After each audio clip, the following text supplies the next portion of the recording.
iBiz Paint has released their animation feature for quite some time now, apparently. I'm late. Sorry. I haven't tried it yet, so let's check it out right now. Okay, so when you create your new canvas, you wanna scroll down to the very bottom for this animation section. I don't know if you need to update your iBiz Paint first or what, but if you cannot find this animation section, try updating your iBiz Paint first. I don't know what to choose, but I'm just gonna go for the first one. Okay, you can also choose the FPS. So I'm sure a lot of you already know what frames per second is, but if you don't, basically the higher the FPS, the smoother the animation is, because there are more individual pictures or frames in every second. The highest FPS here is 30, but I'll get somewhere in between so it doesn't take up much space. Okay, so the interface changes a little. There's an extra toolbar right here, and it's much easier to add layers and play your animation. This is much simpler and cleaner than Photoshop's animation, actually. Love it. This is the animation setting, which I cannot even pretend I understand. Listen, I actually took an animation class in college, but boy, I was so shit. Give me a minute to re-educate myself. 2 hours later. Okay, I took some time. So, frame per second, you already know. Play options is how you want the animation to play. There is loop, so your animation will play on loop. There is ping pong, which I don't know how to explain, so just look at your screen and you'll understand. One shot means the animation will only play once. It won't loop or ping pong. Onion skin is... I actually have to Google this one, but basically you can see the drawing before and after the one you're working on. So you have guidelines for your animation so it looks more consistent and smooth. I can see you're confused, but you'll understand more as we actually animate. Today we'll be animating Al-Haytham from Genshin, because I miss Al-Haytham and I miss Sumeru. I love exploring Fontaine, but sometimes I go back to Sumeru just to take a walk,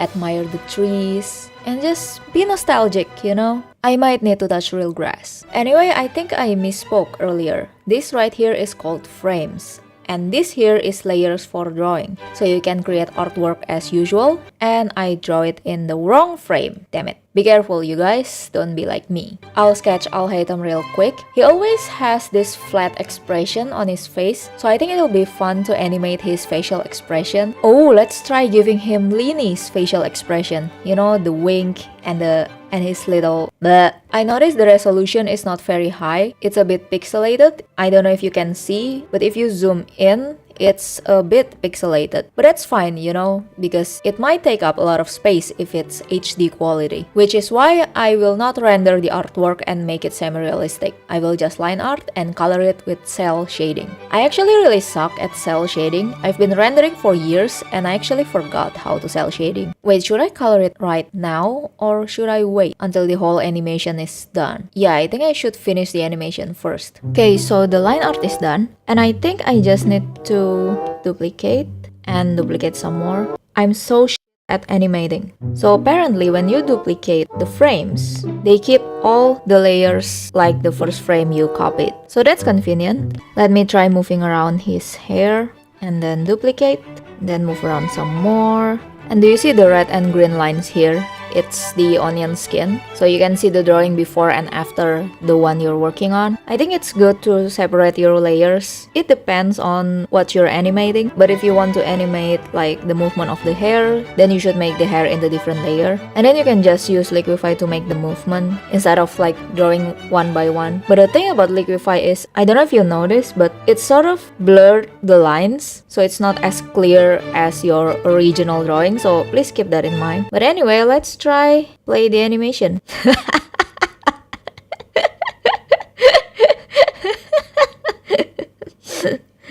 What the hell? This is not what I have in mind at all.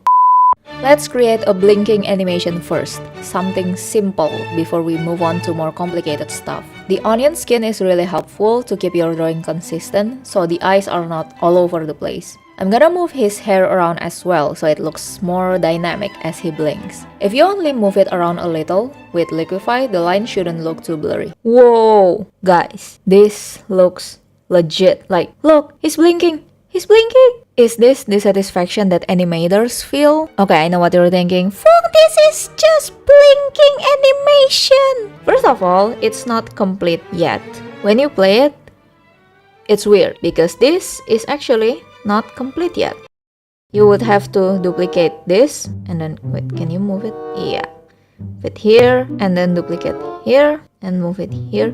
So kinda you duplicate it backwards. That's not it. But when you're creating blinking animation, you need to create two parts. Eyes open and eyes closed. And instead of drawing it, you can just copy paste the previous frames. Whew! That's what I was trying to say, but my brain won't cooperate. I need to write it down and then read it out to you guys because my brain won't cooperate.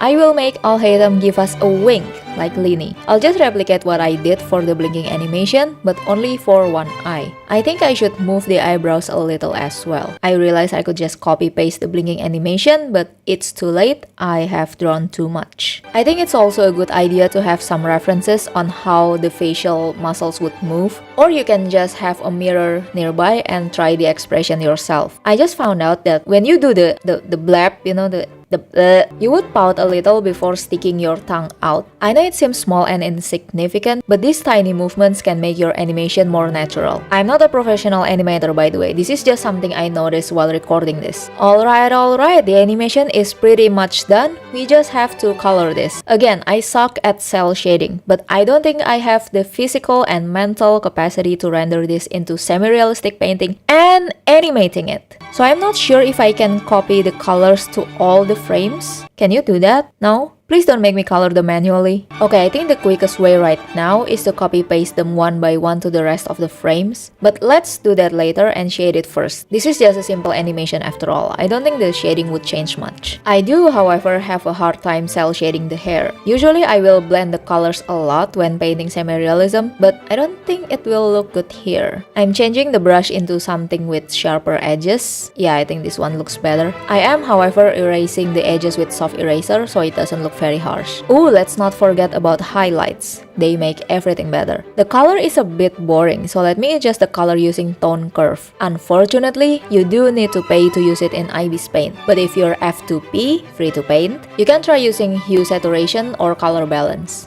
Okay, shading done. Now we can copy paste to the rest of the frames, which is a very boring and tedious process. Oh god, this is so boring. Okay, would you guys like to hear a joke?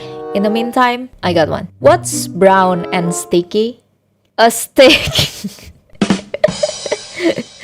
I'm sorry. Now we have to adjust the color so it aligns with the line art and erasing the excess colors. Seriously though, animators are like on whole nother level of patience. Especially animators who hand draw their animation. Dude, like mad respect. It's a shame that we cannot see his other eye, so I will erase the hair just a little so you can see his eye. And now I have to do it to the rest of the frames. Yes, great. I love animating. I think it's also a good idea to erase the line art a little so it looks softer. Okay, I think we are done. Hopefully. Let's play the animation. Oh, will you look at that? His fringe is inconsistent. Damn it. But overall, he looks adorable. He looks really sweet. So sweet it hurts my teeth. I wonder what would happen if I increase the FPS. Oh, it's faster. Okay, let me adjust the duration. Okay, so I adjusted the duration for 0.13 second each. And let's see. It's similar with the 15 FPS one, but it just looks smoother. No, actually, it's much smoother. You know what? This is not bad. For someone who sucks at animation, I think this is pretty good. Fung, you still suck! Hey! Feelings. I would say though, the animation interface in Ibis Paint is very clean and simple. It's very easy to understand for beginners. You cannot expect anime studio quality or anything, but it is very good for a free app in my opinion. Anyway, let me know if you've tried it. What are your thoughts? Do you like it? Do you dislike it? And I am out.